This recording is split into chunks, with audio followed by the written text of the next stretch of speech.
In this video, I want to share some psychoanalytical thoughts that came to me while watching the Chronology of Water. I believe these ideas may help make better sense of the movie.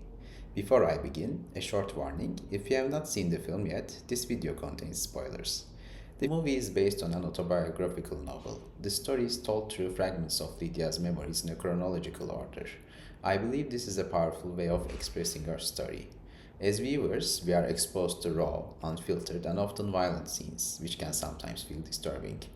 The inner world of someone who has lived through trauma is often fragmented. It is made of intense moments that are hard to contain, understand, or connect. For this reason, the fragmented structure of the film felt to me like a reflection of Lydia's fragmented sense of self. This fragmentation does not seem to come from a single event. Rather, it appears to be the result of a long-term, repeated trauma within the family.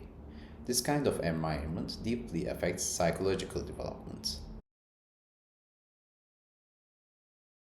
From a developmental perspective, Lydia seems to have grown up without emotional safety or emotional mirroring. Because of this, she struggles to build a stable and continuous sense of self. Throughout the film, we see sudden emotional shifts. We also see impulsive behaviors, especially through sexuality and self-harm. There are strong repetitions in the movie. Lydia witnesses her mother almost die from a drug overdose. Later, Lydia herself comes close to death in a similar way. Here, it is hard not to think of Freud's idea of repetition compulsion. It is as if Lydia is replaying the trauma of almost losing her mother, but this time she becomes the one in danger. On an unconscious level, this may be an attempt to gain control. She is no longer only witnessing the trauma, she is living through it and surviving it. Throughout her life, Lydia is repeatedly exposed to physical pain. This includes self-injury and sexual experiences centered around pain. These experiences can be understood as ways of moving unbearable psychic pain into the body. By doing so, the pain becomes concrete.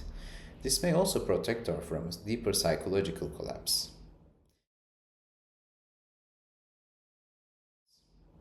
In the movie, Lydia's mother is physically present, but emotionally and psychologically, she is absent.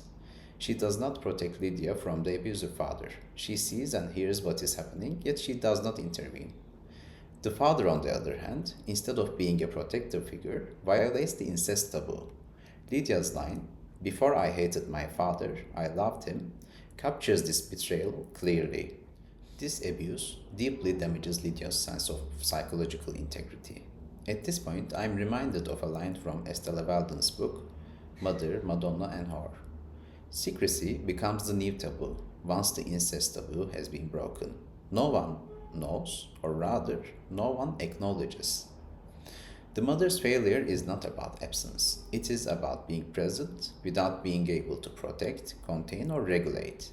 Seen this way, Lydia's repeated turning towards water feels meaningful. Pools, bathtubs, and immersion appear again and again. Water can be understood as a bodily wish to be held or contained. It is a space where both dissolution and survival can exist at the same time. The stone that Lydia plans to swallow also feels symbolic.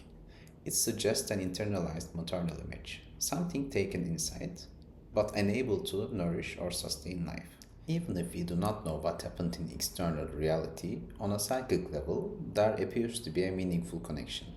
A connection between the dead mother internalized by Lydia and the stillborn child she later gives birth to. Finally, Lydia's decision to write her memories into a book feels crucial. Writing becomes a way of organizing her inner world and giving form to her experience. The more stable and meaningful relationship she is able to form later may reflect this inner movement toward integration. For now, these are the thoughts the film left me with. Thank you for listening.